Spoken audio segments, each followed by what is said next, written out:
Palavra da Verdade, a exposição bíblica com Hernandes Dias Lopes. Hoje eu não vou expor um capítulo da Bíblia, de um livro da Bíblia, eu vou expor um tema, um assunto. Vamos ler então em Mateus 6, versículo de número 10. Você pode ler comigo? Vamos juntos? Venha o teu reino, faça-se a tua vontade, assim na terra como no céu. Você pode ler de novo só a primeira parte. Venha o teu reino. Hoje eu quero conversar um pouco com vocês sobre o reino de Deus.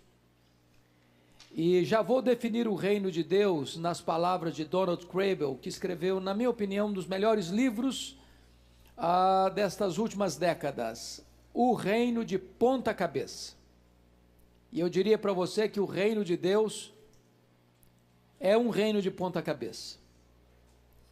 O reino de Deus está em oposição aos valores dos reinos do mundo. Aquilo que os reinos do mundo aplaudem, ele rejeita. Aquilo que os reinos do mundo rejeitam, o reino de Deus aprova. É por isso que ele é chamado de ponta cabeça. Mas vamos entender o que é reino. E a melhor maneira de você definir algo é você definir o que não é. Primeiro, o que não é o reino de Deus? O reino de Deus não é a igreja. Não é a igreja. Essa foi uma confusão que existiu na história da igreja, de Agostinho até a Reforma. As pessoas confundiam igreja com reino. Não, a igreja é uma agência do reino. A igreja não é o reino. Segundo, a igreja não é nenhuma denominação, nem a somatória das denominações religiosas. Não é. Não é. Isso não é o reino de Deus. Juntar todas as igrejas e todas as denominações é o reino. Não, não é o reino. Terceiro, o reino não é nenhum sistema político. O meu reino não é deste mundo, disse Jesus para Pilatos. Nem é geográfico, não está aqui, nem ali, nem acolá. Não está no Brasil, Estados Unidos, Canadá, China. Não, o reino de Deus não é geográfico. Nem é um sistema político. Quarto, o reino de Deus não é regido por leis humanas. Não há uma constituição do reino de Deus que os homens seguem. O meu reino não é deste mundo. Quinto, o reino de Deus não é o chamado reino milenar que algumas pessoas acreditam, de 1 milênio na terra. Também não é isso. Então vamos lá, vamos fazer outra colocação. Então o que é o reino de Deus? Primeiro, é o reino de Deus ou o domínio de Deus nos corações. É o governo de Cristo no coração do homem. Onde alguém se rende ao rei, aí entrou o reino. O reino de Deus não está fora de nós, o reino de Deus está dentro de nós. Onde há submissão ao rei, aí chegou o reino. Se você perceber, à luz de Mateus 4, 23, esse foi o tema central da pregação de Jesus Cristo. Confira aí comigo.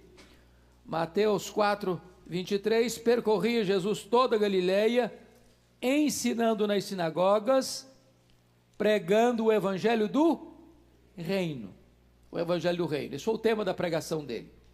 Mas, para fechar a questão da definição, talvez ninguém melhor do que Augusto Strong, que escreveu uma das melhores obras de teologia sistemática da história, graças a Deus já está em português, editado pela editora Ragnus, e ele divide o reino em 3 partes. Primeiro, com respeito ao universo, é o reino de poder. Com respeito à igreja militante, é o reino da graça. Com respeito à igreja triunfante, é o reino da glória. Então esse reino pode ter 3 aspectos. Para o mundo é o reino de poder.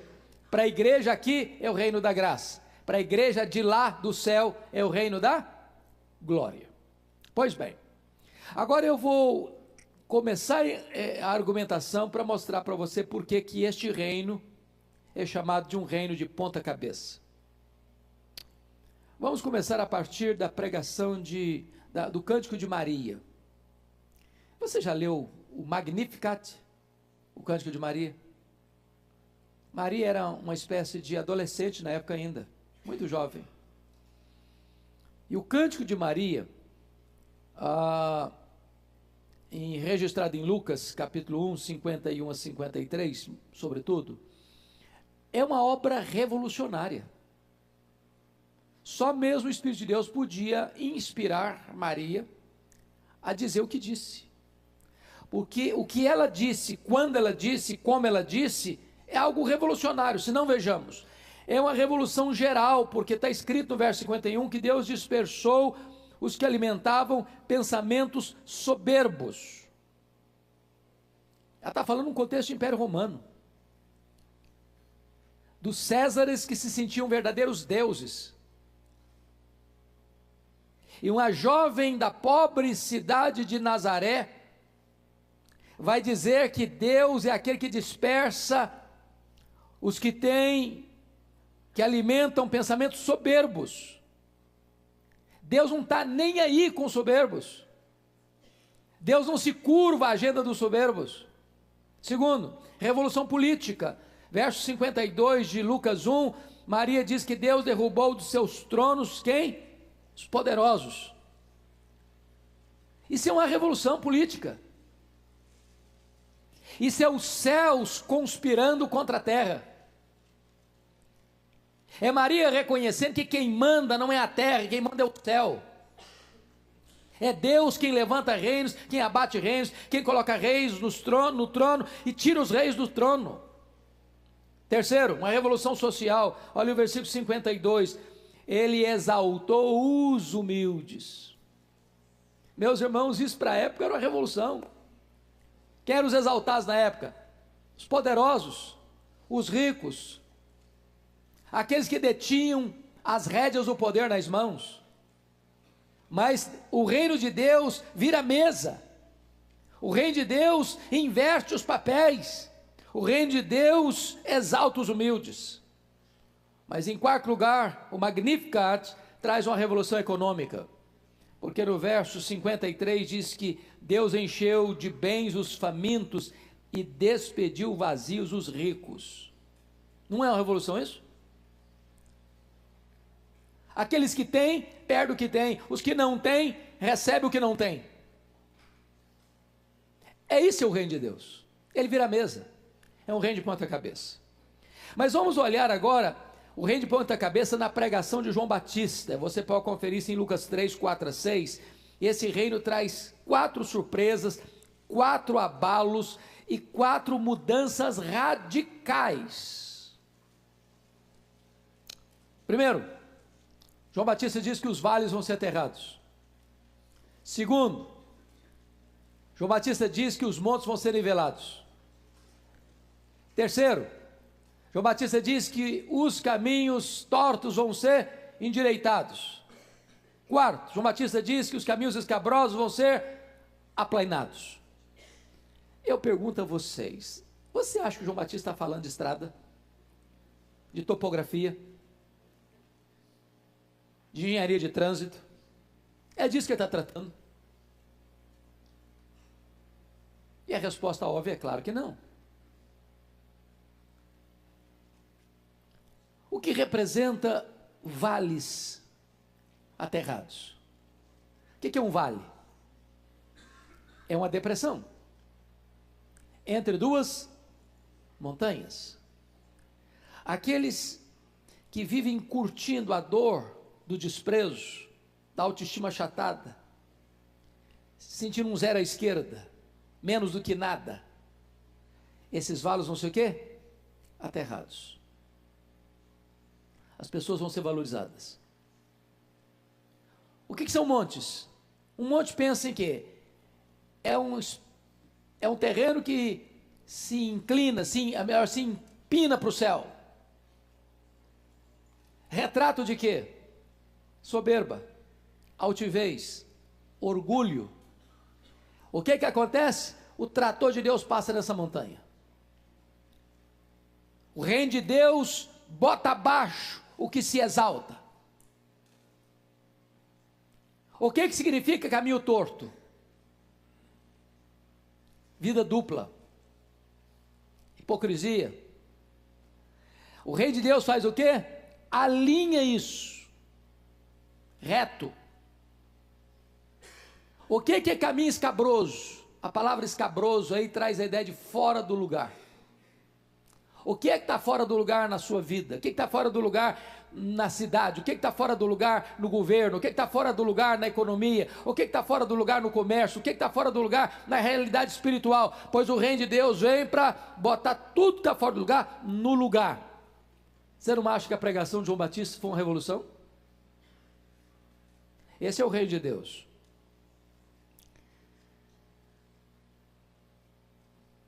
Se você perceber, no ministério de Jesus Cristo, lá em Lucas 17, 20 e 21, Jesus afirma que o reino de Deus está onde? Está dentro de vós. É no momento em que você foi convertido, transformado, regenerado, nesse momento, você passou a ser governado por uma outra força, por uma outra lei, por um outro governo, por um outro senhorio. Nesse momento você se torna súdito deste reino, você foi tirado do reino das trevas e transportado para o reino da luz. Você está debaixo de um novo comando. Já viu nas placas aí do comércio, sob nova direção? Foi isso que aconteceu com você, foi isso que aconteceu comigo. No momento em que você foi convertido, Deus botou uma placa lá em você, sob nova direção. Você está debaixo do governo de Cristo. Quem é o dono da sua vida é Cristo. Quem é o Senhor da sua vida é Cristo. Quem manda na sua vida é Cristo. O governo que está sobre você é o governo de Cristo. Você está dentro do reino e o reino está dentro de você. Mas vamos olhar agora com mais cautela as inversões desse reino. Eu disse para vocês que o reino de Deus é um reino de ponta cabeça. Por quê? Olha aí que coisa interessante. Os sujeitos bonzinhos aparecem como os maus sujeitos. Pense comigo na parábola chamada do bom samaritano. Quem eram os bons sujeitos na parábola do samaritano? O sacerdote e o levita. Gente boa, gente religiosa, gente de respeito na sociedade, gente que lida com as coisas de Deus. E o samaritano? Qual era a reputação do samaritano para os judeus? Péssima, péssima. Um judeu não comia pão com um samaritano. Estou bebendo essa água aqui. Se eu fosse um judeu e um samaritano viesse e fizesse o que eu estou fazendo aqui, eu nunca mais bebi água nesse copo.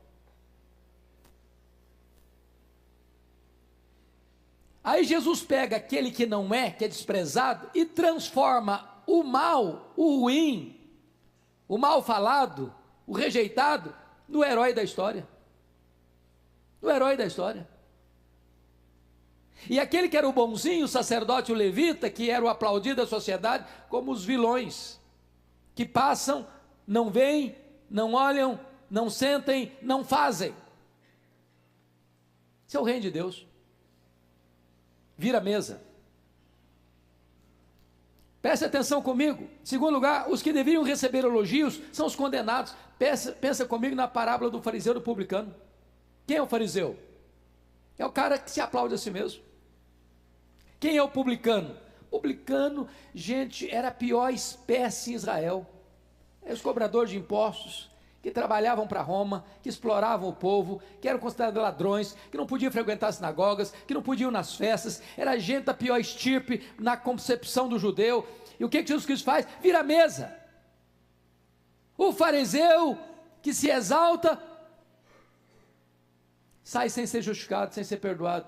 O publicano desprezado, que bate no peito e diz: Senhor, tem misericórdia de mim, eu sou um miserável pecador. Esse sai perdoado, esse sai justificado. Isso é o reino de Deus, irmãos. O reino de Deus não valoriza etiquetas, o reino de Deus não valoriza extrato social, o reino de Deus não valoriza posições eclesiásticas. O reino de Deus vira a mesa, é um reino de ponta cabeça. Terceiro, o menor é o maior no reino de Deus. Discutiram lá quem é o maior, quem é o maior, quem é mais importante, quem é mais isso, mais aquilo, quem tem mais produção. Aí Jesus foi lá, não fez discurso, não, pegou uma criança e botou no colo.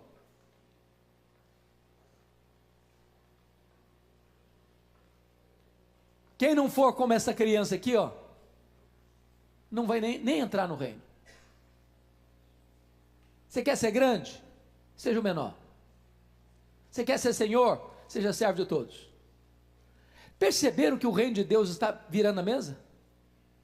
Que o reino de Deus está invertendo os papéis? Que o reino de Deus está desvalorizando o que os homens valorizam e valorizando o que os homens desprezam? Lembram quando os discípulos estavam no cenáculo discutindo ao redor da mesa quem era o mais importante entre eles? O que Jesus Cristo fez? Jesus às vezes fazia isso, e eu acho isso maravilhoso, porque tem hora que uma ação vale mais do que 1000 palavras, um exemplo vale mais do que um discurso. Jesus não discursa. Jesus se levanta da mesa, se cinge com a toalha, pega uma bacia, começa a lavar os pés dos discípulos. Pensa em Jesus lavando o pé de Judas Iscariotes. Jesus chega diante de Pedro, Pedro fica escandalizado. Falou, mas isso não é possível, o senhor é o Senhor, o senhor está fazendo um papel de escravo, nem nós tivemos coragem de fazer isso, o senhor vai fazer? E Jesus volta e diz o seguinte, vocês me chamam de Senhor, e o Mestre, vocês até fazem bem mesmo, é isso mesmo, eu sou mesmo. Mas eu lavei os pés de vocês. Sabe o que eu estou ensinando para vocês? No reino de Deus, maior é o que serve. Quanto mais você desce, maior você é. Não foi isso que o próprio apóstolo Paulo falou de Jesus? Ele a si mesmo se esvaziou, ele assumiu a forma de servo, ele se humilhou até a morte e cruz, pelo que também o Pai o exaltou sobremaneira, e lhe deu o nome que está acima de todo nome. Quem se humilha, será exaltado. Essa é a lei, essa é a lógica do reino. Mas vejam mais, esse reino de ponta cabeça, os piedosos recebem maldição. Quem eram os piedosos? Os fariseus. Eles se achavam os piedosos, não tocava isso, não tocava aquilo, não fazia isso, não fazia aquilo. Era assim, aquele tipo de gente que você olhava, gente, que pessoa santa, que é isso, quanta piedade. Aí Jesus no Mateus 23 diz, ai de vós escribas e fariseus, ai de vós escribas e fariseus, ai de vós escribas e fariseus, ai de vós escribas e fariseus. O reino de Deus está virando a mesa. Mas mais, as bem-aventuranças chocam-se com os valores prevalecentes do mundo. Meus irmãos, olhem as bem-aventuranças. Bem-aventurados os humildes de espírito. A palavra humilde de espírito, ela não traduz de forma tão real a palavra grega, não. Que a palavra grega lá é pobre. E tem duas palavras no grego para pobre. Tem o pobre, que tem o básico e não tem nada de luxo, mas tem o básico. E tem o pobre mendigo, que não tem nem o básico. Quando Jesus fala bem-aventurados os pobres de espírito, que a palavra lá não é humilde, no grego é pobre, ele não usou a palavra pobre no sentido de ter o básico, ele usou a palavra pobre do mendigo. Mas Jesus não está falando de pobreza material, ele está falando bem-aventurado é o homem que se aproxima de Deus, tão carente como um pobre mendigo que não tem nada, que não tem justiça própria, que não tem nada para reivindicar, que só precisa pedir misericórdia. Esse é o bem-aventurado. Bem-aventurados que choram. Nossa sociedade não valoriza quem chora, a sociedade valoriza o durão.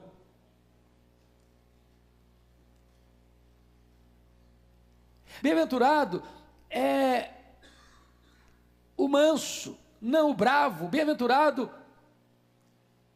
é o que tem fome de justiça e não que explora o outro. Bem-aventurado é o misericordioso e não aquele que surrupia o que é do outro. Bem-aventurado é o pacificador e não o encrenqueiro. Bem-aventurado é o limpo de coração e não aqueles que bebem todas as taças dos prazeres. Bem-aventurado é o perseguido por causa da justiça. Vocês estão percebendo que a plataforma desse reino, ela está em oposição a tudo que o mundo aplaude? Esse é o reino de Deus. No reino de Deus, os rejeitados são aceitos. Os cegos, os leprosos, as prostitutas, os publicanos, os pecadores. Por que Jesus contou a parábola da ovelha perdida, da dracma perdida, do filho pródigo? Por que ele contou essa parábola? Porque os fariseus e escribas estavam escandalizados com Jesus, porque ele recebia pecadores e comia com eles. E essas pessoas se sentiam muito espirituais para se sentar perto de um publicano, perto de um pecador, e elas se sentiam assim muito religiosas para se misturar com gente tão pagã. E aí Jesus conta essa parábola, que esse não é o coração de Deus. O coração de Deus se importa com a ovelha que se perdeu. O coração de Deus é aquele que pega o filho cheio de lama, esfarrapado, miseravelmente quebrado, e o abraça e o beija, e festeja a sua volta. Este é o reino de Deus. Mas notem comigo, irmãos, que o reino de Deus ainda vence preconceitos e quebra paradigmas. Vejamos. Primeiro, o reino de Deus vence o preconceito religioso. Jesus atende o pedido da mulher cananeia, ele era gentil. Jesus conversa com a mulher samaritana de dia, quando a cultura dizia que nem um rabino, se andasse com a sua mulher numa estrada, podia conversar com ela. Jesus quebra o paradigma e conversa com a mulher samaritana, e a conversa de Jesus com a mulher samaritana era tão escandaloso para a cultura, que quando os discípulos chegaram e viram, eles ficaram chocados com Jesus. O que é isso? Será que Jesus não conhece as etiquetas sociais do nosso tempo, não? Jesus faz uma viagem de noite para libertar um gadareno endemoniado num território gentílico da região da Decápolis. Percebam vocês que Jesus Cristo está quebrando o preconceito religioso. Ele vai ao encontro daquele que ninguém quer encontrar. Segundo lugar, Jesus vence o preconceito contra a mulher. Contra a mulher. Meus irmãos, naquela época a mulher não tinha o valor que tem hoje, não tinha os direitos que tem hoje. Ela era a propriedade do pai quando solteira, a propriedade do marido quando casada. E o que Jesus Cristo faz? Jesus é servido pela mulher, na casa de Marta. Jesus é tocado por uma mulher hemorrágica. Jesus é ungido por uma mulher, Maria de Betânia. Jesus conversa com a mulher no lugar público, a samaritana. Jesus é sustentado financeiramente em seu ministério itinerante pelas mulheres. Se você perceber, é Jesus virando a mesa da cultura, é Jesus quebrando os protocolos e etiquetas e paradigmas de uma sociedade preconceituosa com a mulher, trazendo a mulher tem valor, a mulher tem importância, a mulher tem entrada no reino. Terceiro, Jesus vence o preconceito político. Preste bem atenção nisso. Jesus chama para ser apóstolo Simão o Zelote. Quem eram os zelotes? Os zelotes eram aquele grupo em Israel que defendia uma luta armada contra Roma. Só para vocês terem uma ideia, no ano 66, por que começou a guerra judaica, que culminou na invasão e destruição de Jerusalém e na dispersão dos judeus no ano 70? Qual foi o pivô daquela guerra judaica? Alguém se lembra?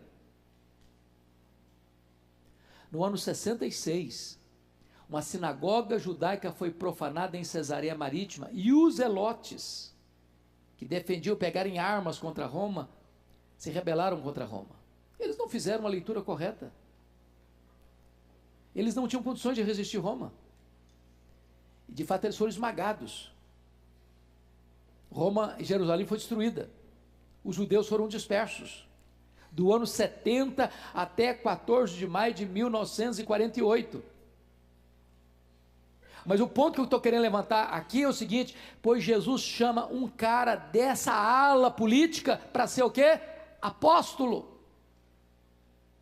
E agora pensa comigo, se nós fôssemos hoje carimbar esse cara, nós chamaríamos de extrema esquerda. Mas Jesus chama também para ser apóstolo Mateus, colaborador de Roma, cobrador de impostos, o cara da aduaneira de Cafarnaum. Fosse politicamente falando, nós definiríamos Mateus de extrema direita. O que Jesus está fazendo, irmãos, é mostrando para nós que o reino de Deus não passa pelo viés político. É por isso que na igreja de Deus nós não discutimos política partidária, irmãos. Nós discutimos princípios, mas não política partidária. Porque na igreja tem lugar para quem vem, de onde vier.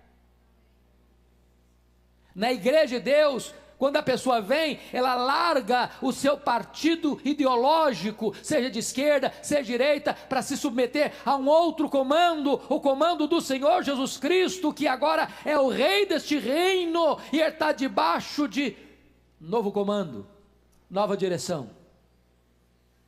Ele se submete ao reino de Deus. Preste atenção ainda. Jesus, por exemplo, confronta Herodes, chamou Herodes de raposa. Olha isso. Você chamar um rei da estirpe do Herodes de raposa, você tem que estar preparado. E o cara era ruim. O cara mandava matar. Ele era filho de Herodes o Grande, que matou gente a rodo. O cara que mandou matar João Batista. Jesus, você é uma raposa. Reino de Deus não se acovarda diante da covardia dos homens. Jesus, por exemplo, relativiza o poder absoluto de César. Você já parou para pensar nisso? Quando Jesus diz, dai a César o que é de César e a Deus o que é de Deus. O que Jesus está fazendo aí? Relativizando o poder de Roma, porque Roma se achava dona de tudo. Aí Jesus, não, Roma não é dona de tudo não, dai a César o que é de César, mas também dai a Deus o que é de Deus. Crente paga imposto, crente entrega dízimo. Roma não tem direito de ter tudo. Roma tem o poder relativo. É isso que é o reino. Mais ainda, isso eu acho magnífico. Está lá em João 19:11, quando Pilatos disse assim para Jesus, você não sabe que eu tenho poder para te matar e poder para te livrar? Em outras palavras, Pilatos está dizendo para ele, você não sabe que a sua vida está na minha mão? Você não sabe que eu detenho o poder? Aí Jesus diz para ele, nenhum poder teria sobre mim se do alto não tivesse dado a você. Nenhuma autoridade você teria sobre mim. Você só está sentado nessa cadeira, Pilatos. Você só é governador da Judéia, Pilatos. Você só está aqui hoje no meu julgamento, Pilatos, é porque você recebeu autoridade. Essa autoridade veio de Deus, porque toda autoridade constituída procede de Deus. Então preste atenção que o reino de Deus estabelece o seguinte, que o reino de Deus, e eu gosto dessa figura de Daniel 2, um dia leia com cautela Daniel 2, porque Daniel 2 conta a história de um sonho de Nabucodonosor, e ele sonhou com uma grande estátua, cabeça de ouro, peitoral e os braços de prata, os quadris de bronze e as pernas de ferro e os dedos dos pés de ferro e barro. E nesse sonho tinha uma pedra lavrada não por mãos humanas, que vem e bate nos pés dessa estátua, e ela vira o quê? Pó. E esta pedra enche o mundo inteiro. O que significa isso? E a interpretação de Daniel é que essa cabeça de ouro era o império que dominava o mundo na época, era o império babilônico, o rei Nabucodonosor. Que esse peitoral de braços de prata estava falando do império medo-persa. Que esse quadril de bronze está falando do império greco-macedônio. E que essas pernas de ferro, que tinha fragilidade, porque os dedos eram de ferro e barro, era o império romano. E que esta pedra não lavrada por mãos é o reino de Deus que vem em Cristo. E sabe o que a Bíblia diz em 1 Coríntios 15, 23? É que importa que Jesus reine até colocar todos os seus inimigos, o quê? Debaixo dos seus pés. E então o reino será do Senhor e do seu Cristo, e ele entregará o Deus ao reino, ao Deus e Pai, para que ele seja tudo em todos. Sabe o que significa isso? Que os reinos deste mundo, conforme a música Aleluia de Handel, vai fazer o que os reinos do mundo? Eles vão passar. Mas o reino de Deus é eterno.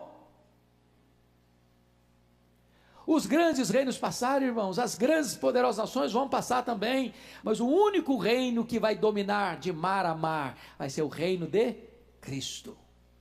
É o reino de Cristo. Louvado seja Deus.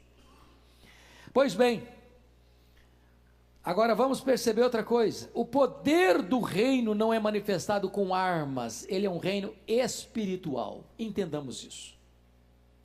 Como é que os reinos do passado ascendiam ao poder? Eles ascendiam ao poder quando quem estava reinando era dominado por uma força militar, política, econômica maior do que aquela que dominava. Então esse novo reino vem, toma a força da espada, da baioneta, e hoje talvez com armas muito mais sofisticadas, de bomba atômica, ou etc, etc, e desaloja aquele que está no poder e assume o poder. É assim que se entra nesse reino humano. E o reino de Deus, como é que se entra? Jesus Cristo disse para Nicodemos assim: Nicodemos, em verdade te digo, se tu não nasceres de novo, não poderás ver o reino de Deus. Se tu não nasceres da água e do Espírito, não poderás entrar no reino de Deus. Então não se entra no reino de Deus com dinheiro, não se entra no reino de Deus com cultura, não se entra no reino de Deus com poder político, não se entra no reino de Deus à força da espada, se entra no reino de Deus com o novo nascimento. Mas mais, onde está esse reino? Está aqui? Está ali? Está acolá? O reino de Deus está dentro de vós. Onde chegou o rei, chega o reino. Onde Jesus é o Senhor, aí entrou o reino. Mas tem mais. Qual é a natureza desse reino? Romanos 14:17 diz que este reino é justiça e é paz e alegria no Espírito Santo. Olha que coisa maravilhosa. O reino de Deus é justiça. No reino de Deus não tem justiça, não tem balança enganosa, não tem peso falso, não tem jeitinho nos tribunais. A marca do reino de Deus é justiça. A marca do reino de Deus é o quê? Paz. Onde o reino de Deus chegou, as guerras interiores cessam. Você tem paz de consciência.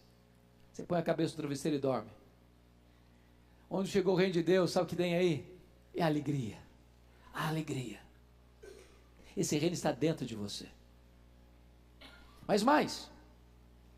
1 Coríntios 14:20, Paulo diz que o reino de Deus não consiste em palavras, mas de poder. Não adianta dizer, eu sou parte do reino, eu sou o reino, eu sou súdito do reino, eu estou no reino. Você pode falar. Você demonstra pelo poder de Deus que está em você, que transformou você, que levantou você e que transformou você, que fez de você uma nova criatura. Esse é o reino de Deus.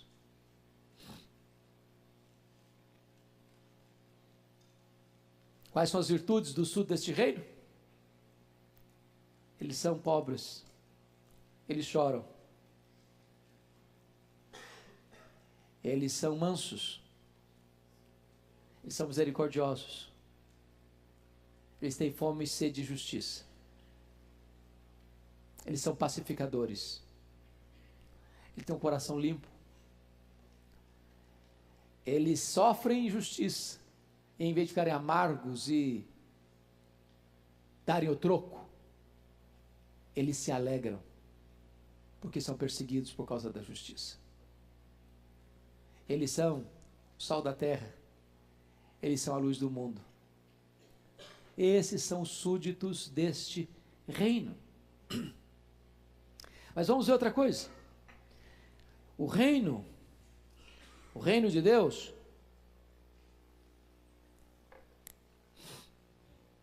é o reino que rejeita a tentação política num tempo de opressão. Vamos pensar na tentação de Jesus lá no deserto. Qual foi a terceira tentação de Jesus? Satanás o levou a um alto monte, mostrou todos os reinos da terra e disse para ele: tudo isso te darei, se prostrado me adorares. Primeira coisa, Satanás tem alguma coisa?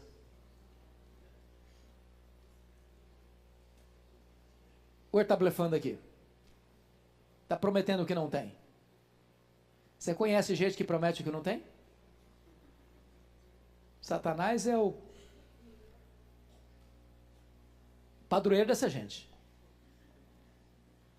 Ele promete o que não pode dar. Mas o que ele está querendo, o que está por trás disso, é que Satanás está querendo oferecer para Jesus um reino sem cruz, um reino sem sacrifício, um reino político. Aliás, se você perceber,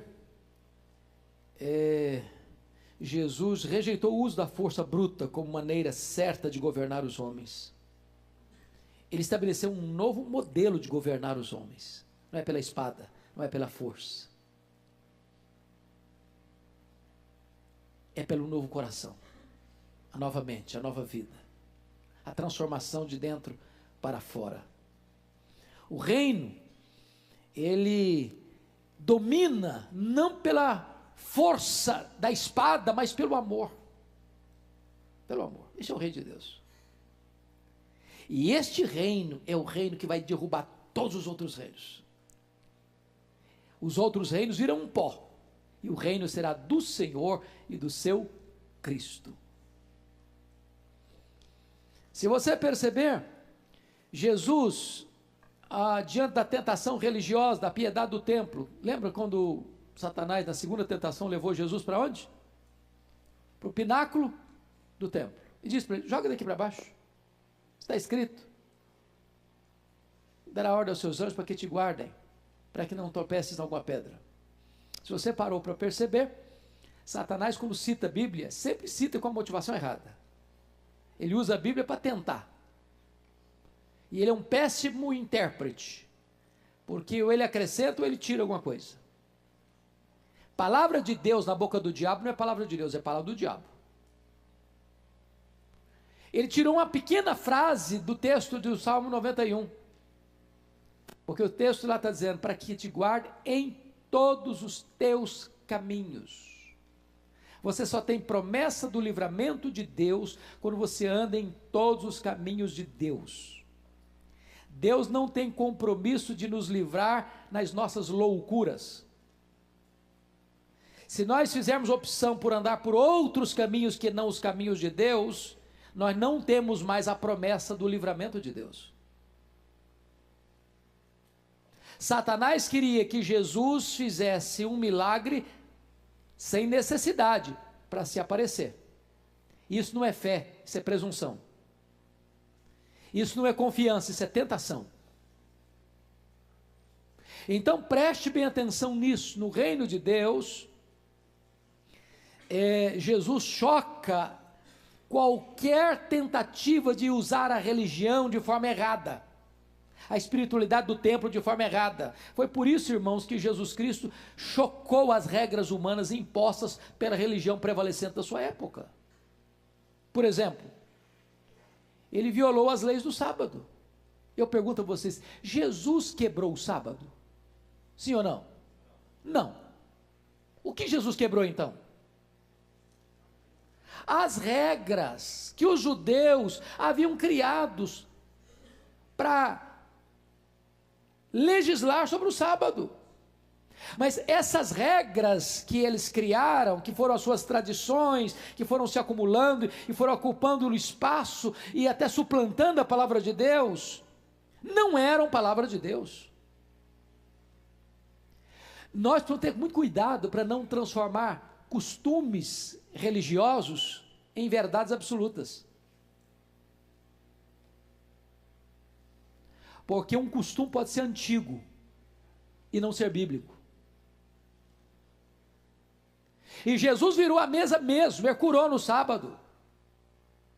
O que os judeus não podem fazer. Mas por que não pode fazer? Onde está escrito que não pode fazer? Qual é a base bíblica para não poder fazer? Eles estavam fundamentados numa tradição religiosa e não na palavra de Deus. Jesus violou as leis da purificação, ele comia sem lavar as mãos. Não é porque Jesus não era uma pessoa aciada, não. Ele era aciado, claro que era. Mas quando você vem me dizer que eu me torno puro porque lavo as mãos para comer, ou não lavo as mãos para comer, você está criando aí uma tradição humana que não tem nada a ver com a palavra de Deus. E eu obedecer essas regras humanas como se a palavra de Deus fosse, é uma infidelidade ao Deus da palavra e à palavra do Deus Todo-Poderoso. Aí Jesus vai além e ele viola as leis sanitárias. Porque um leproso não podia ser tocado, e ele toca o leproso. Uma mulher hemorrágica e impura, com fluxo sanguíneo, não podia tocá-lo, e ela tocou. E em vez do puro tornar-se impuro, o puro transforma o impuro puro. Ele vira a mesa. Ele vira a mesa. Este é o reino de Deus. Mas vem a tentação econômica. Foi a primeira tentação, não foi? Se és filho de Deus, transforma estas pedras em pães. Se você parar para perceber, é como se Satanás dissesse assim: olha, Jesus, esse povo aí, ele está tão carente, tão pobre, tão necessitado. Roma já dá pão e circo. Se o teu reino vier trazendo pão, e o Senhor tem poder para transformar pedra em pão, e o que tem mais em Israel é pedra, então está solucionado o problema. Esse povo vai te seguir, o povo vai te venerar. Qual foi a resposta de Jesus?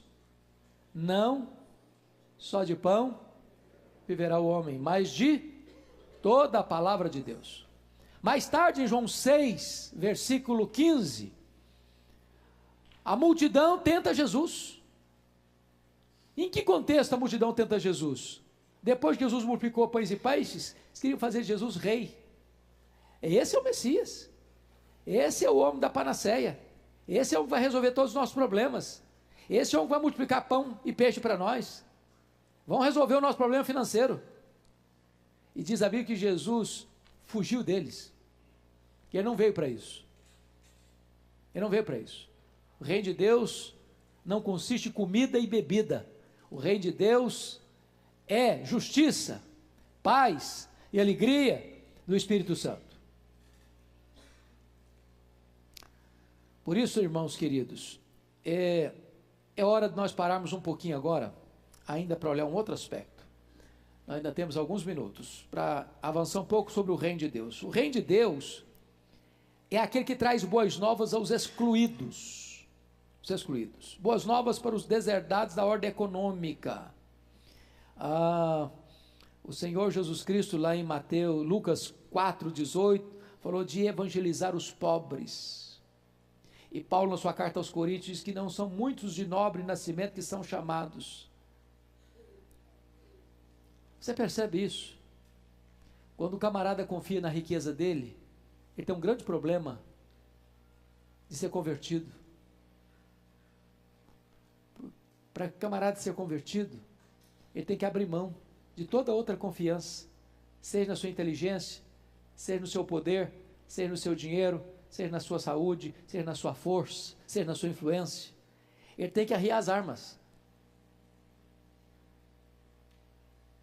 E se você parou um pouquinho para perceber ainda, nessa questão, o reino de Deus, ele traz boas novas para os deserdados da ordem econômica.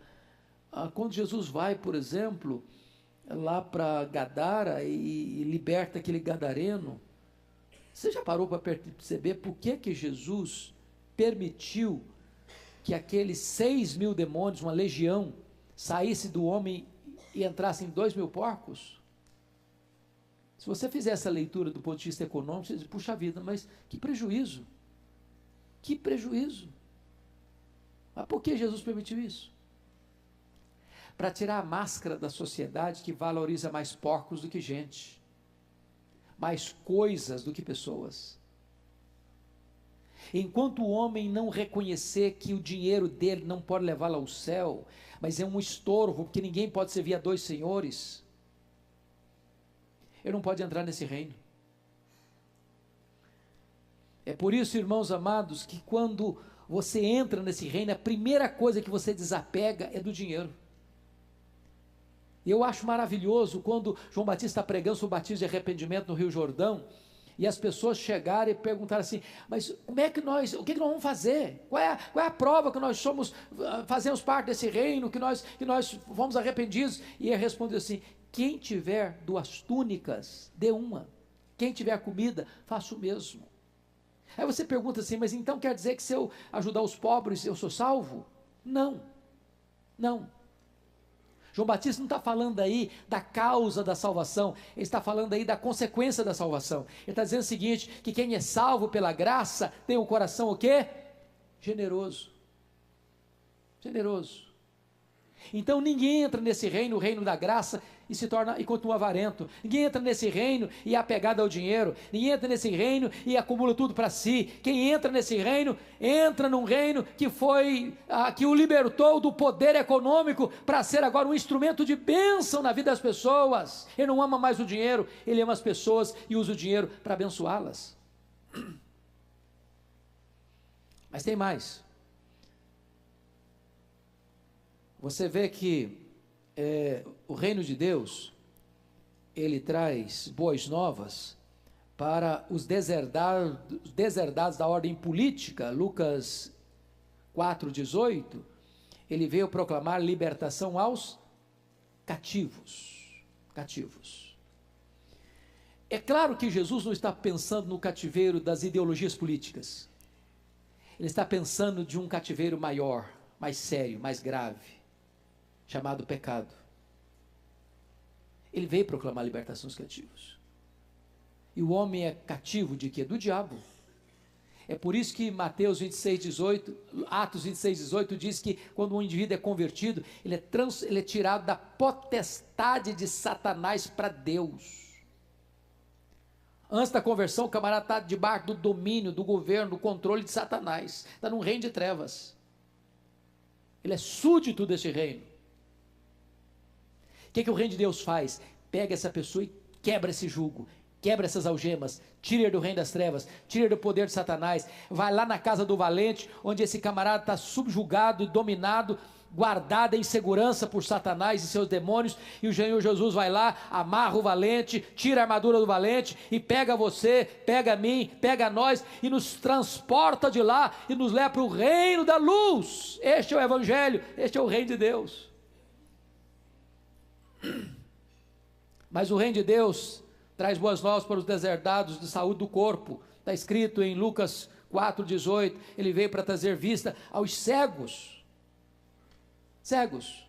E aqui, e não obstante está tratando de uma questão física, o Senhor Jesus é aquele que traz esperança para nossas enfermidades físicas, até porque não importa quão graves sejam as enfermidades que nos atinjam, e não importa se ela vai nos levar ao fim dessa linha que é a morte, nós aguardamos um corpo novo, um corpo da ressurreição, semelhante ao corpo da glória do Senhor Jesus Cristo.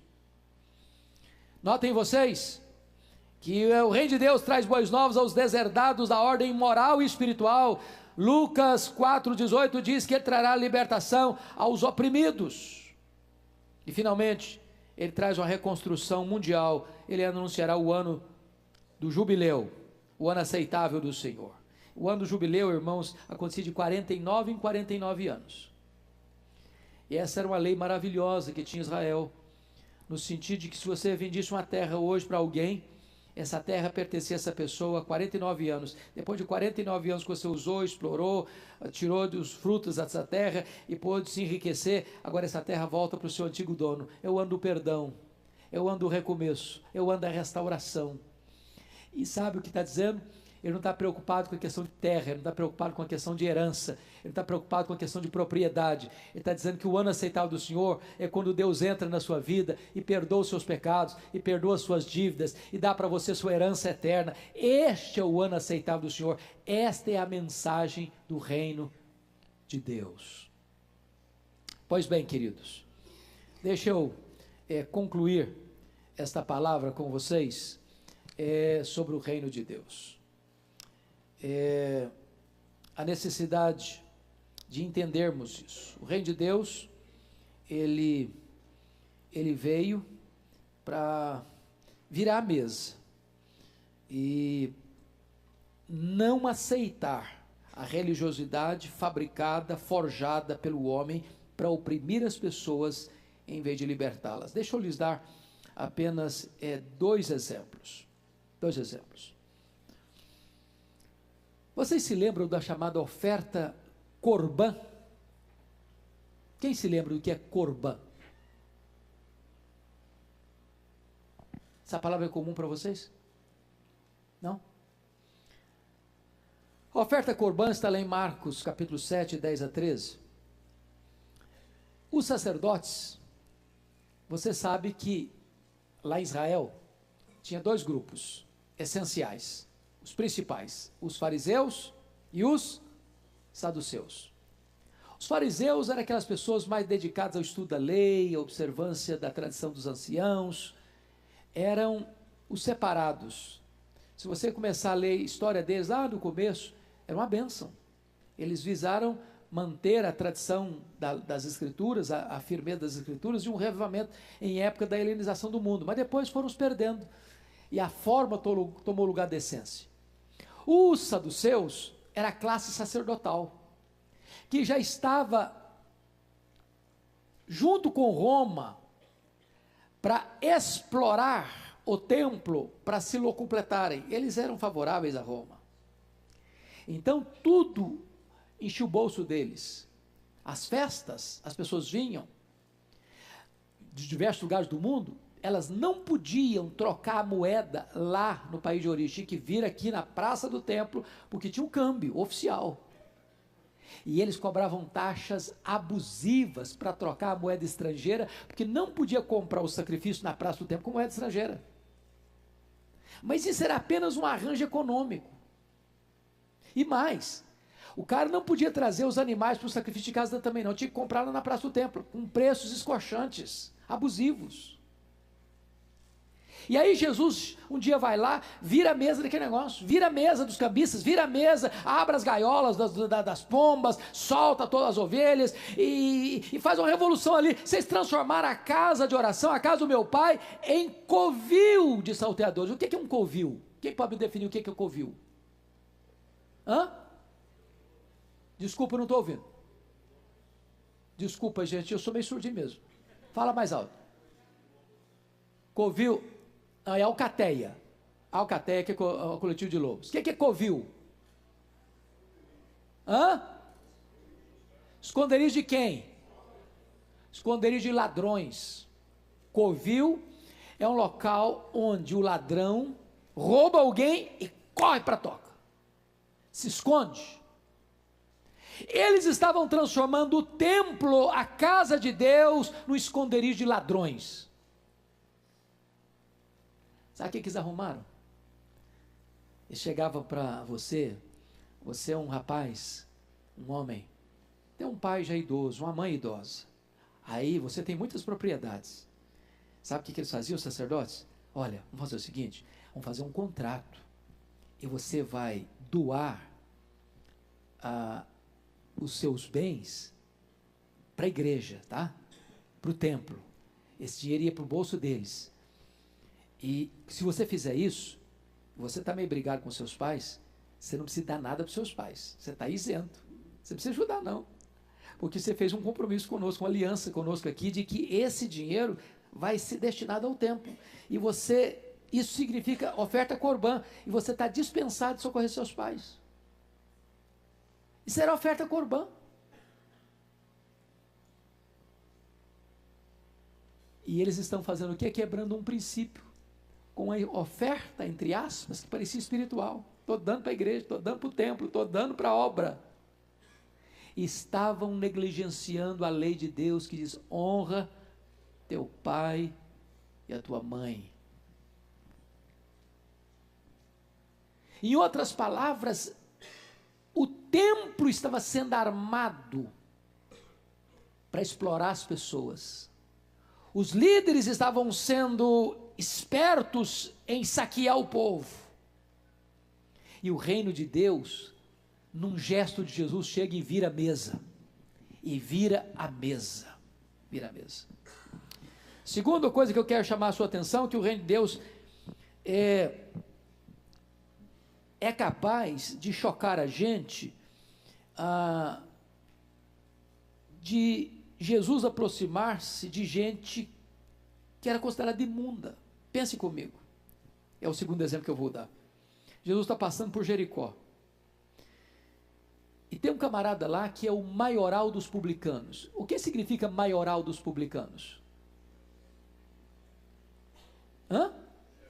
Chefe dos publicanos. Mas o que significa isso? Roma não tinha uma receita federal tão organizada como a nossa, é claro.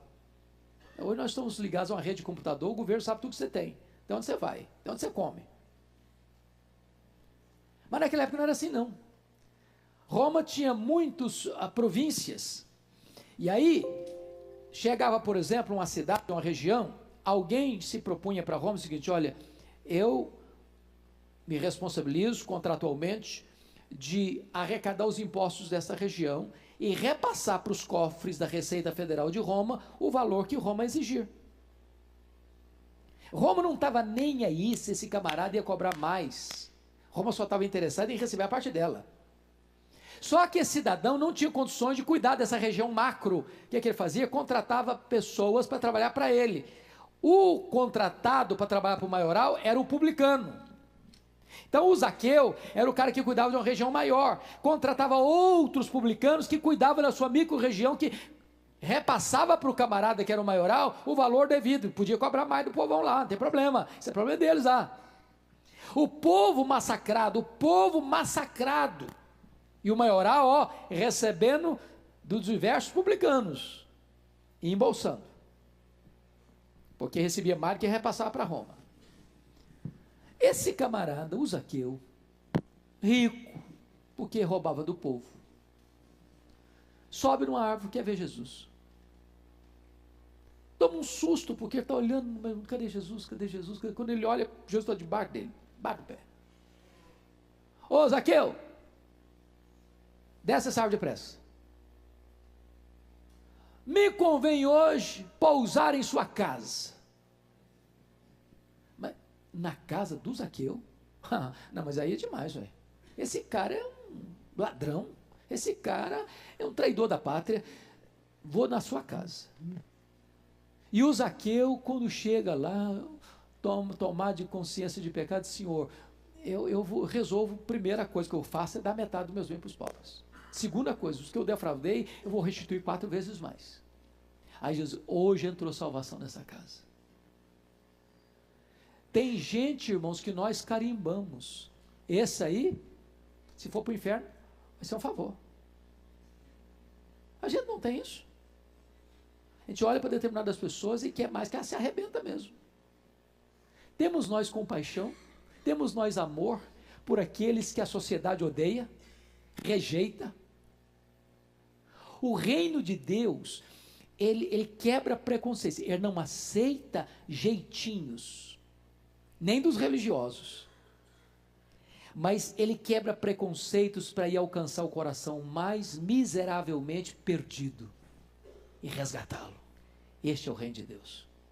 Mas deixa eu terminar, porque o nosso horário fechou, acabou.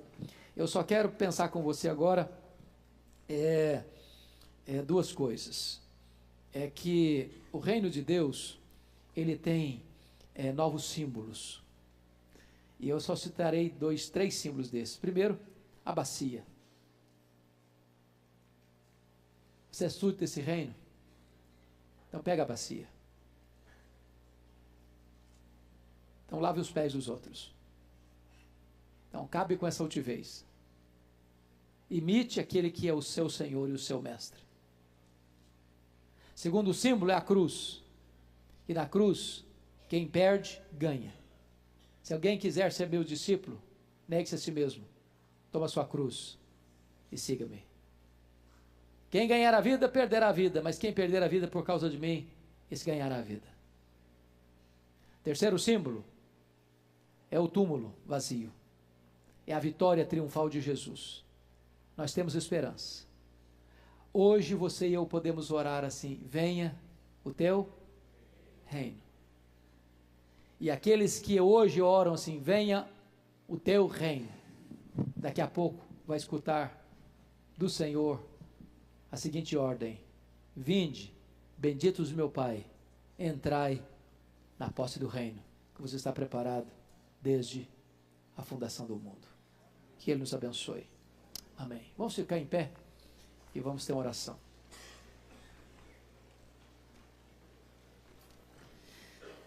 Agradecemos-te, Deus, pela tua palavra. Agradecemos-te pela bênção das orientações dela sobre o teu reino. E a nossa oração é: venha o teu reino. Queremos ser súditos desse reino. Queremos ser governados pelas leis desse reino. Queremos honrar o rei desse reino. E queremos proclamar esse reino. E queremos experimentar as bênçãos decorrentes do governo de Cristo deste reino. Oramos com gratidão por fazermos parte desse reino e desse reino estar dentro de nós. E um dia entrarmos no reino da glória para reinarmos com Cristo pelos séculos eternos. Em nome dele, o Rei da Glória, que oramos. Amém. Palavra da Verdade, a exposição bíblica com Hernandes Dias Lopes.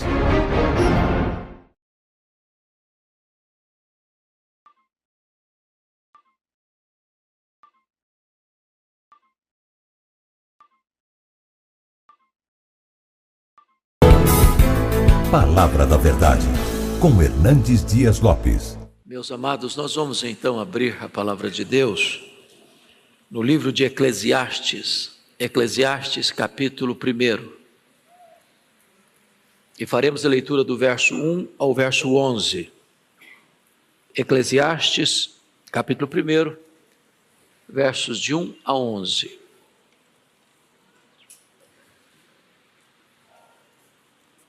Lido o texto, por favor, mantenha sua Bíblia aberta nesta passagem, por favor. Está escrito assim: palavra do pregador, filho de Davi, rei de Jerusalém. Vaidade de vaidades, diz o pregador, vaidade de vaidades, tudo é vaidade. Que proveito tem o homem de todo o seu trabalho com que se afadiga debaixo do sol. Geração vai, geração vem, mas a terra permanece para sempre. Levanta-se o sol e põe-se o sol, e volta ao seu lugar, onde nasce de novo. O vento vai para o sul e faz o seu giro para o norte. Volve e revolve-se na sua carreira e retorna aos seus circuitos. Todos os rios correm para o mar, e o mar não se enche. Ao lugar para onde correm os rios, para lá tornam eles a correr. Todas as coisas são canseiras tais que ninguém as pode exprimir. Os olhos não se fartam de ver, nem se enchem os ouvidos de ouvir. O que foi é o que há de ser, e o que se fez, isso se tornará a fazer. Nada, pois, novo debaixo do sol. Alguma coisa de que se possa dizer, vê, isto é novo? Não, já foi nos séculos que foram antes de nós. Já não há lembrança das coisas que precederam, e das coisas posteriores também não haverá memória entre os que hão de vir depois delas. Eu gostaria de meditar à luz desse texto sobre o tema em busca do sentido da vida. Em busca do sentido da vida. Há um consenso, e esse consenso é eloquente, de que o livro de Eclesiastes é o livro mais complicado da Bíblia. É o livro mais difícil de ser interpretado da Bíblia. Salomão escreveu 3 obras. Ele escreveu o Cântico dos Cânticos na sua juventude, escreveu Provérbios na sua maturidade e escreveu Eclesiastes na sua velhice. Escreveu muito mais coisa. Por exemplo, a Bíblia diz que ele escreveu 3.000 provérbios. Escreveu 1.005 cânticos. Foi um cientista, um especialista em plantas, em animais. Um homem, diríamos nós hoje, de cultura enciclopédica. Aqui nesse livro ele retrata as crises da alma, as dores da alma, a busca do sentido da vida. Ele escancara o seu coração, revela suas próprias lutas interiores. Muitas vezes o livro parece um livro pessimista, quase que sem esperança, mas ao fim da obra, ele vai concluir que a suma de tudo é temer a Deus e guardar os seus mandamentos.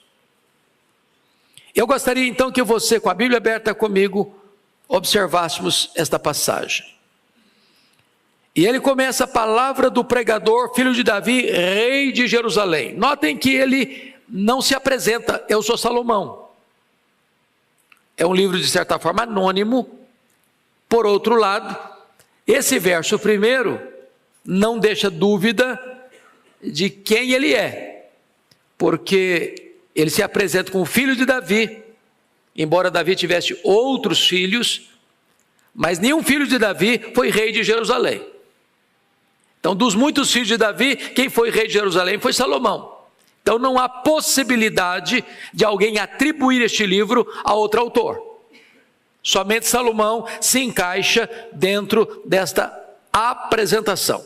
A palavra pregador aqui no hebraico é a palavra coeler. E coeler é mestre, é professor. E é curioso que o livro Eclesiastes está ligado ou vinculado à ideia de eclésia. E eclésia é a palavra para assembleia, para a igreja. Então eu não estou falando de um professor ou de um pregador diante de uma classe acadêmica. Eu estou falando diante de um pregador ou de um pastor diante da igreja. Ele está ensinando o seu povo. Mas me permita, antes de entrar na exposição do texto propriamente dito, ainda na apresentação de quem está se dirigindo a nós, e Salomão foi escolhido por Deus para ser rei de Jerusalém antes de ser concebido.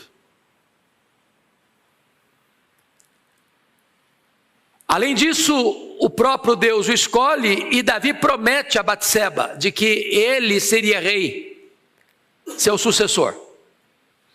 Vocês bem lembram do fato que, quando Davi já estava velho, doente, acamado, com um problema de hipotermia, um dos seus filhos, Adonias, resolve conspirar, usurpar o trono e se autodeclarar rei. E Davi tem pulso ainda para reverter esse quadro e coroar Salomão ainda em vida, depondo desta forma o rei usurpador Adonias. Salomão começa o seu reinado, reina 40 anos, e no começo ele tem a oportunidade dada por Deus de pedir o que quisesse. E ele sabiamente pede para Deus discernimento, sabedoria para governar. Isso agradou o coração de Deus, e Deus diz: eu vou lhe dar sabedoria e vou lhe dar riquezas. E Salomão veio a ser o homem mais sábio, Salomão veio a ser o homem mais rico da sua geração. Salomão teve o privilégio de realizar o sonho do seu pai. O sonho do seu pai, Davi, era construir um templo ao Senhor. Conseguiu arranjar todo o material, todos os recursos necessários, mas Deus não o permitiu construir o templo. Ele era um homem de guerra. Suas mãos tinham sangue das batalhas. Então Salomão é o homem que vai cumprir o sonho do pai e construir o templo, construir palácios. Mas Salomão tem um grande problema. Se você ler Deuteronômio 17, na época de Moisés, 500 anos antes de Salomão, sabendo Deus que o povo de Israel pediria um rei, Deus, o job description, Deus deu o papel que um rei deveria desempenhar ao assumir o trono de Israel. E dentro desses preceitos divinos, algumas coisas um rei não podia fazer. Primeiro, ele não podia acumular para si cavalos. Por quê? Porque não podia confiar no exército. Não podia multiplicar para si ouro. Não para o reino, para ele. Ouro. Para não confiar no poder econômico. Não podia multiplicar para si mulheres. O aspecto aqui não é tanto por devassidão moral. O problema aqui é que as muitas mulheres procedentes de diversas nações, com seus muitos deuses, poderia corromper o coração do rei e tirá-lo dos caminhos de Deus, para um caminho de idolatria. Salomão quebra todos esses preceitos. Salomão multiplicou para si cavalos, voltando ao Egito para comprar os cavalos. Salomão multiplicou para si ouro.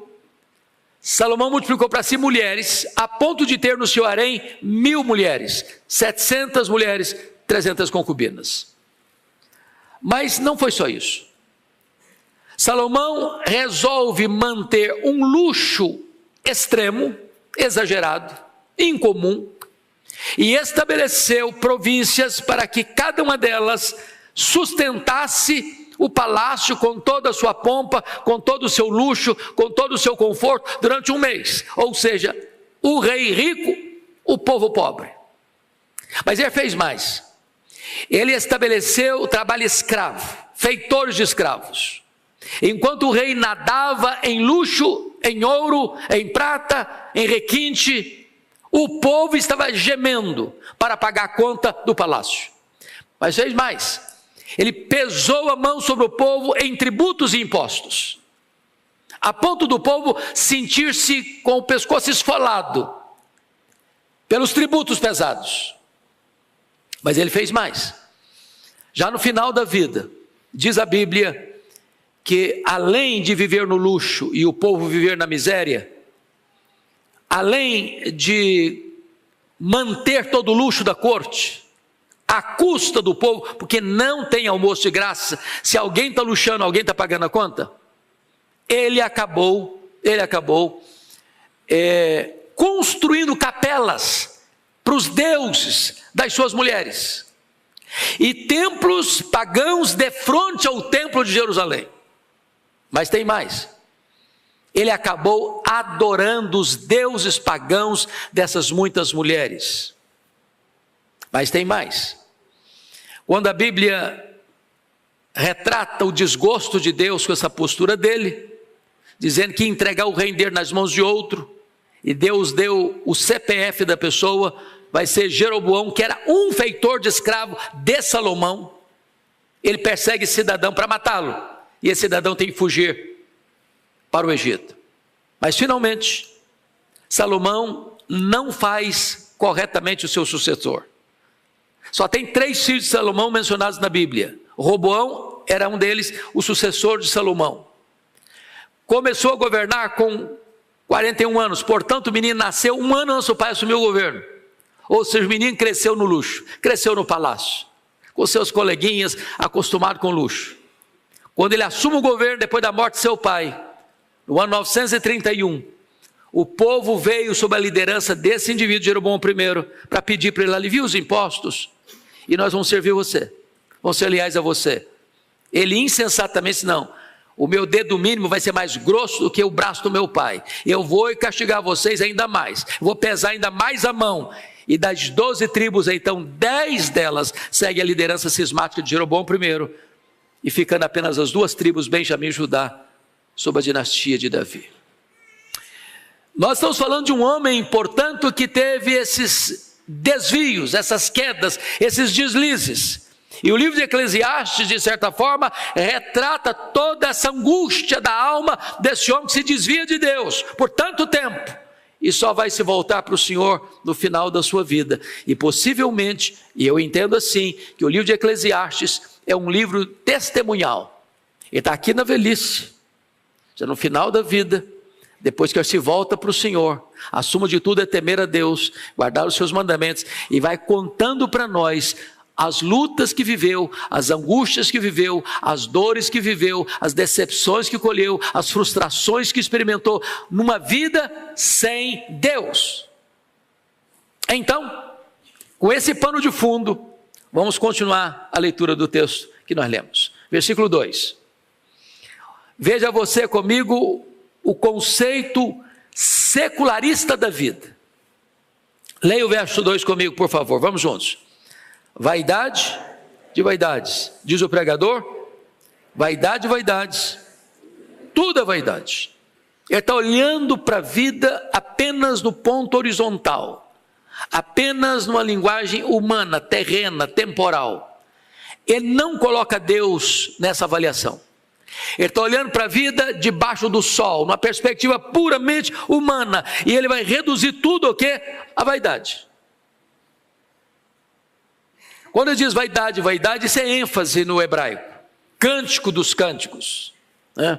ênfase. Então é isso que ele está falando.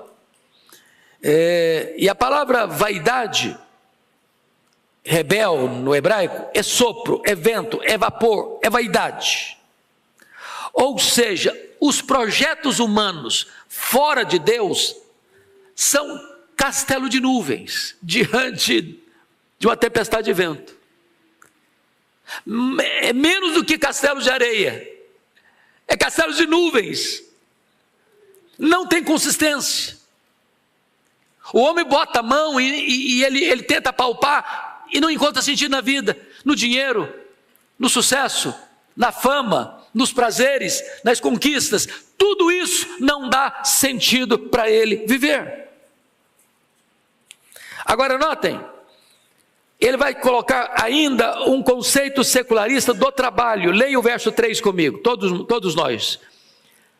Que proveito tem o homem de todo o seu trabalho, com que se afadiga debaixo do sol? Então, veja bem, debaixo do sol. Ele está dizendo que trabalho produz o quê? Fadiga. Aliás, é consequência do pecado. Deus diz para Adão: olha, do suor do teu rosto comerás o teu pão. Vai ter fadiga. A terra vai produzir cardos, abrolhos, espinhos. Você vai ganhar o pão, mas com muita luta, com muita fadiga. Agora a pergunta é: que proveito? Que proveito? Isso é um termo comercial, a palavra proveito aí. A vida não paga dividendos. O que ele está querendo dizer com isso, irmãos? É que o homem trabalha, economiza, junta um dinheirinho, compra uma casa, compra um carrinho, se tiver mais um pouquinho de dinheiro, compra uma casa melhor, e se tiver mais dinheiro, compra mais 2 casas, mais 3 casas, compra uma fazenda, compra um avião, compra um iate, compra isso, compra aquilo, e compra aquilo outro, compra aquilo outro. Ele não consegue usufruir tudo, e no dia que ele morrer, quanto ele vai levar disso? Nada. Trabalhou. Sabe quem vai usufruir? Quem não ralou.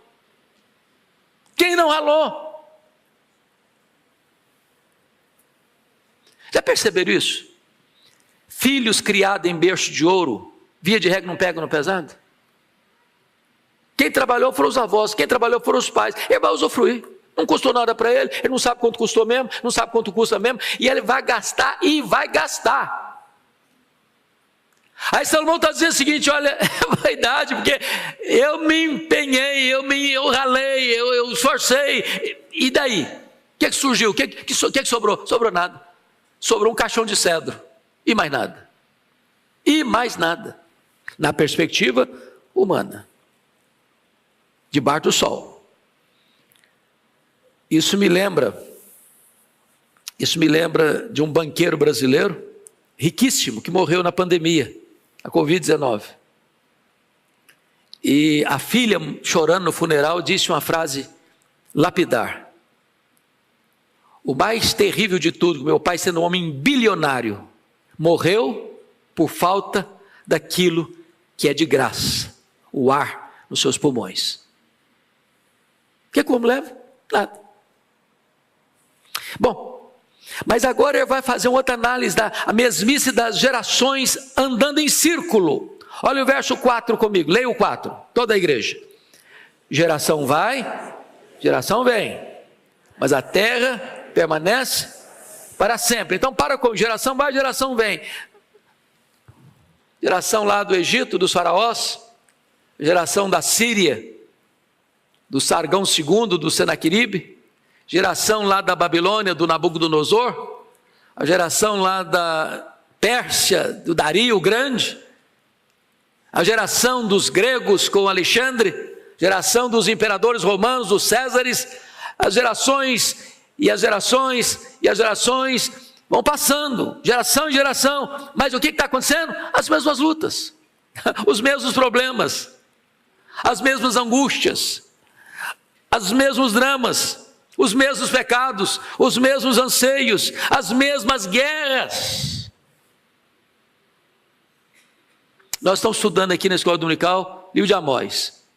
Você lê Amós hoje, você está fazendo uma radiografia da sociedade brasileira, da sociedade americana, da sociedade europeia. Os homens, irmãos, mudou a tecnologia. Nós somos a geração da internet. Nós somos a geração da propulsão a jato. Nós somos a geração que explora o espaço. Nós somos a geração da cirurgia robótica. Nós somos a geração que empacota na cabeça de um alfinete os dados genéticos dos mais de 8 bilhões de habitantes. Mas nós somos as gerações com os mesmos problemas de 2000 anos. Geração vai, geração vem. A terra está aqui. Os problemas são os mesmos. Os mesmos. É uma mesmice só, mudou nada. Agora ele vai dizer que essa mesmice não é só no ser humano, não. Essa mesmice está aí na natureza. E ele vai explicar. Olha comigo o verso 5. Leia o 5 comigo. Levanta-se o sol e põe-se o sol e volta ao seu lugar onde nasce de novo. Ele está falando não cientificamente. Ele está falando aqui que nós falamos todo dia. O sol nasce, o sol se põe. Não é a linguagem nossa? Embora a gente sabe que a terra que gira, mas na nossa cabeça, na nossa linguagem, é o sol que está andando. E o sol vai de onde para onde? Vai do leste para o oeste. Nasce no leste, se põe no oeste. Amanhã vai fazer o quê? Vai nascer no leste, vai se pôr no oeste. E depois de amanhã vai fazer o quê? Vai nascer no leste, vai se pôr no oeste. E na semana que vem vai fazer o quê? Nascer no leste, se pôr no oeste. E no mês que vem vai fazer o quê? A mesma coisa. E na próxima década, a mesma coisa. E no próximo século, a mesma coisa. No próximo milênio, a mesma coisa. Não tem progresso, não tem avanço. Você está fazendo sempre, desde o dia que foi criado, a mesma coisa. Nunca mudou a sua rota. O que Salomão está vendo? Mesmice. Mesmice. Mas não é só no sol, não. Olha agora essa rotina no vento. Olha o verso 6, leia o 6 comigo. O vento vai para o sul, faz o seu giro para o norte, volve-se, revolve-se na sua carreira, retorna aos meus circuitos. Olha aí, o vento, o mesmo círculo. No mesmo círculo. Ele vai para o sul, faz seu giro no norte, ele volve, revolve-se, volta para o mesmo circuito. Desde quando? Desde o começo da criação. Não tem progresso, não tem avanço, é a mesmice de sempre. Ele está olhando para uma visão tão pessimista da criação, que a crise dele ecoa na natureza, e a mesmice da natureza reverbera dentro dele. Reverbera dentro dele. Mas não é só também o sol e o vento, não. Ele vai dizer que os rios estão na mesma situação. Leia o verso 7 comigo, por favor, todos nós. Todos os rios correm para o mar. O mar não se enche. Ao lugar para onde correm os rios, para lá tornam eles a correr. Então, olha aí. Todo rio vai para onde? Para o mar. O mar se enche? Não se enche. Tem evaporação, a água sopra as nuvens, a chuva desce para a terra pega a enxurrada, leva para o rio deságua no mar, vem a evaporação, a água sopra as nuvens, a chuva desce. Isso está acontecendo ontem, acontece hoje, vai acontecer amanhã, até Jesus voltar, até a restauração de todas as coisas, tudo isso vai acontecer do mesmo jeito. Do mesmo jeito.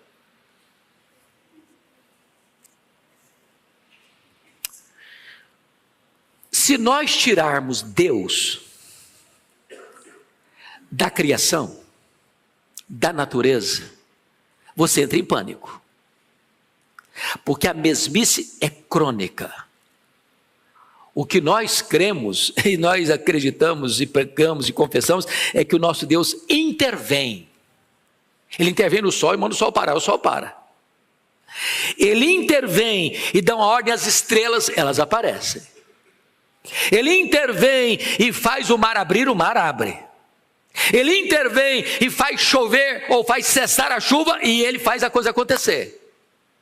Agora, se você tira Deus da natureza, da história, você entra em pânico.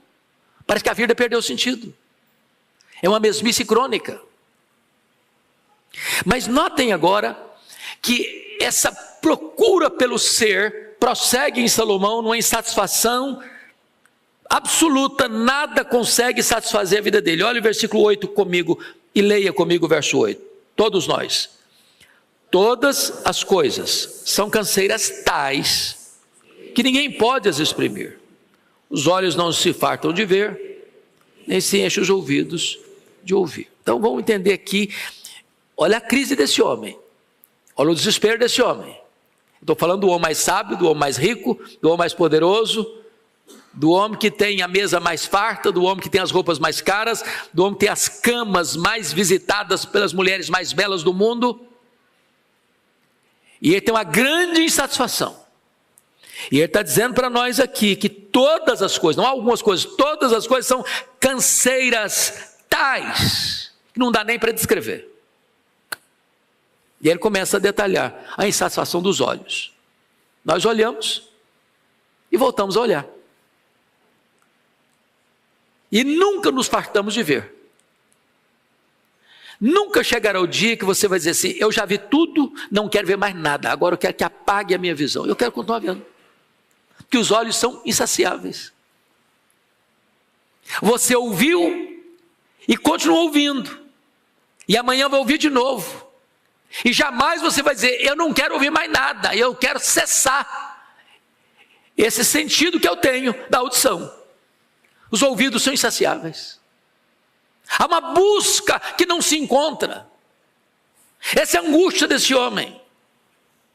Mas mais do que isso, ele começa a perceber que há uma repetição da história e nada é novo na história ao redor dele. Ele está encurralado pela falta de sentido da vida, se olha a vida apenas debaixo do sol, na perspectiva horizontal, humana, terrena, temporal. Confira comigo o verso 9 e 10. Leia o 9 e 10 comigo, por favor. Vamos juntos. O que foi, é o que há de ser. E o que se fez, se tornará a fazer.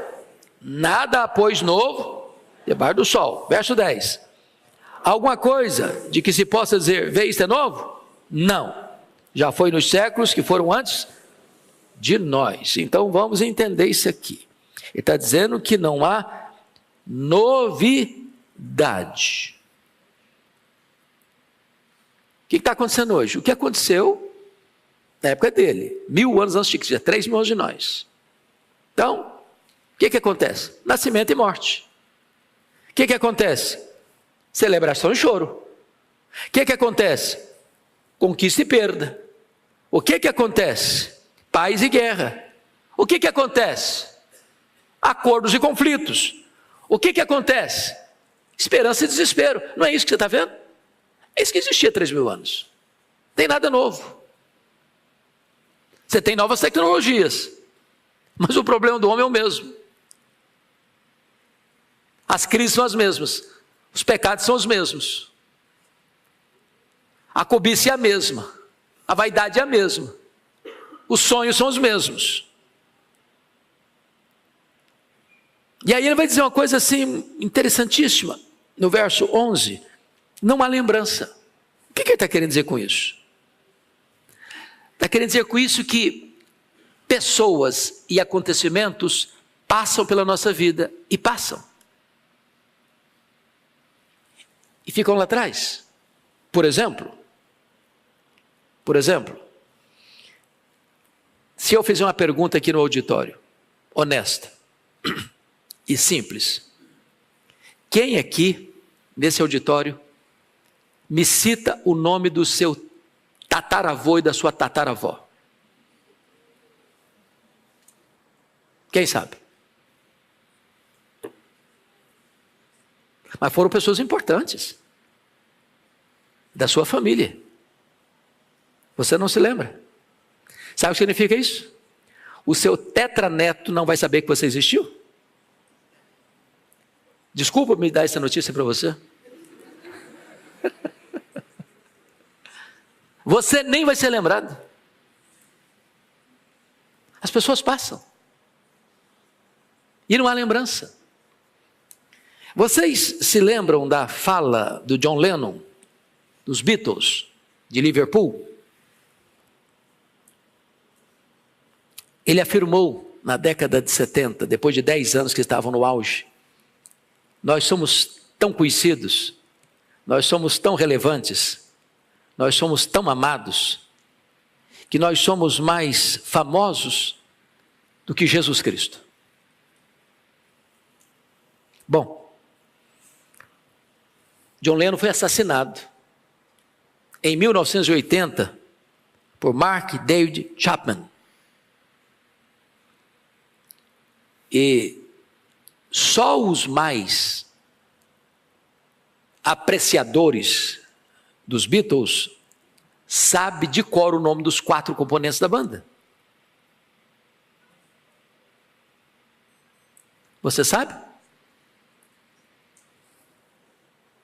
Bom, John Lennon, Paul McCartney, George Harrison, Ringo Starr.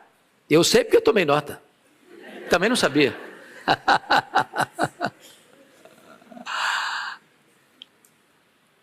Percebe isso? Sinto muito dizer que sua fama dura uma geração, 2. Na 4ª ninguém vai lembrar mais.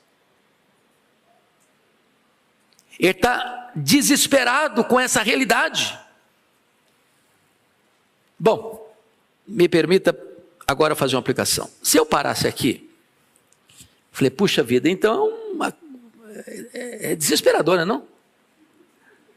Você, numa segunda-feira, sair de casa, pegar o trânsito de São Paulo, nem ter passado em casa para tomar uma sopinha de feijão, para escutar isso, quer dizer que não tem sentido mesmo?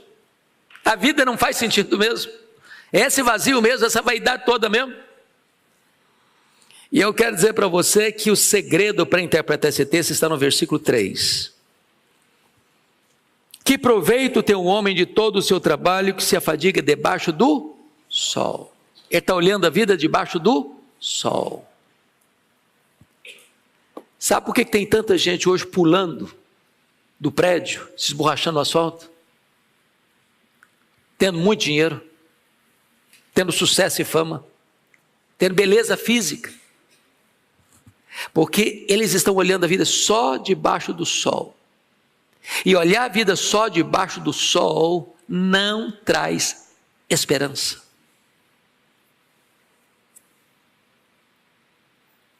Pode ter dinheiro. Salomão, no capítulo 2 desse livro, vai dizer que ele teve riqueza, que ele teve prazer, que ele teve fama, como ninguém.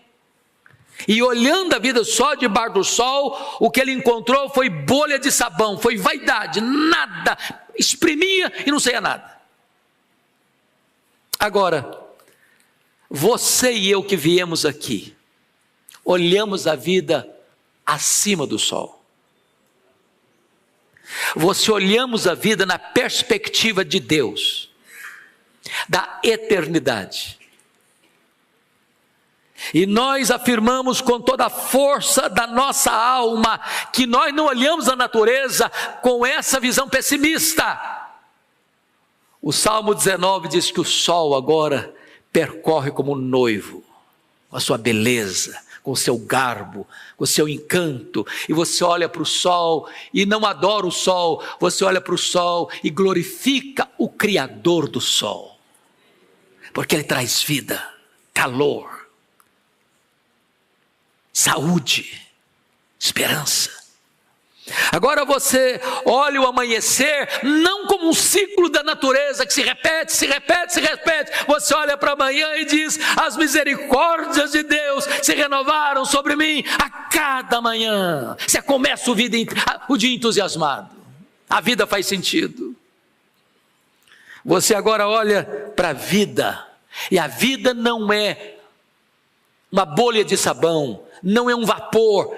Agora a vida tem sentido. Você diz: para mim o viver é Cristo, porque Jesus veio para me dar vida, de vida em abundância, e eu agora tenho nele vida eterna. Eu celebro a vida, eu desfruto da vida, eu estou encantado com a vida. A vida é um dom de Deus, a vida é um presente de Deus. Eu quero cuidar do meu corpo, eu quero cuidar da minha mente, eu quero cuidar das minhas emoções, eu quero cuidar da minha alma, porque toda a minha vida foi projeto de Deus, é obra de Deus, para a glória de Deus, e a minha vida vai ser colocada no altar de Deus, para viver na vontade dEle e para a glória dEle. Faz sentido viver. Você olha para o trabalho, não é esse enfado todo nada, não é mesmo. Você acha o seguinte: trabalhar é uma bênção, trabalhar é uma bênção. Levantar de manhã para ir para o trabalho não é aquela canseira que fala: puxa, vi mais um dia, uma outra. Não, você vai com prazer, porque o seu trabalho abençoa outras pessoas, porque o seu trabalho constrói futuro. O seu trabalho é resultado, daí você tira o seu sustento, o seu pão, e você sustenta a sua família, e você estende a mão ao necessitado, e você contribui para a obra missionária, e você vai dizer assim: no Senhor o meu trabalho não é vão. Tudo faz sentido, tudo faz sentido. Agora, não é a mesmice não. Tem um novo coração, tem uma nova mente, tem uma nova vida, tem uma nova aliança, tem um novo céu, uma nova terra.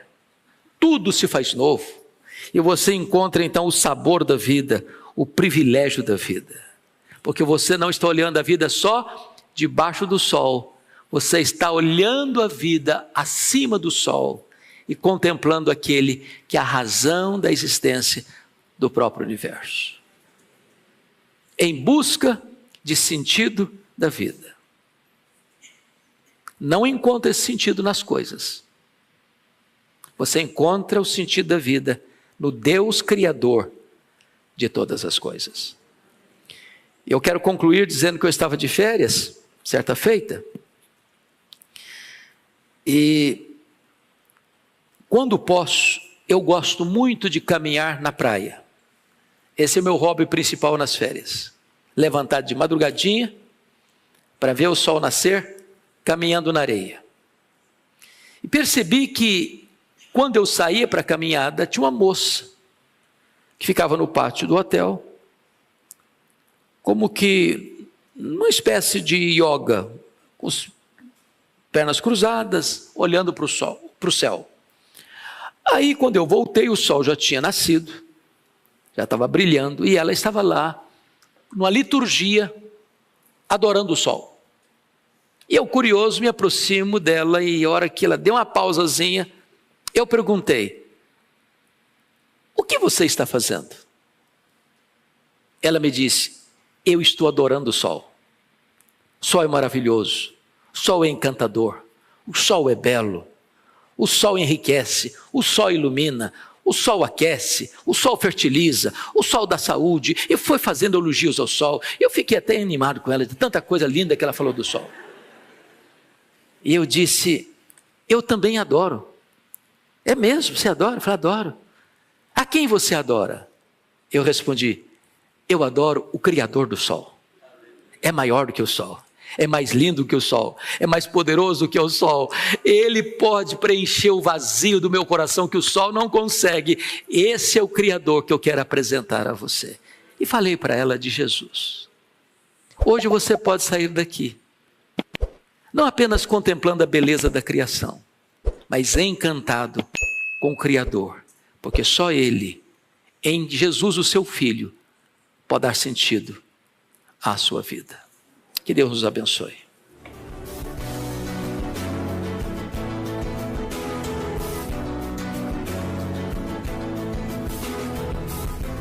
Palavra da Verdade, com Hernandes Dias Lopes.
Música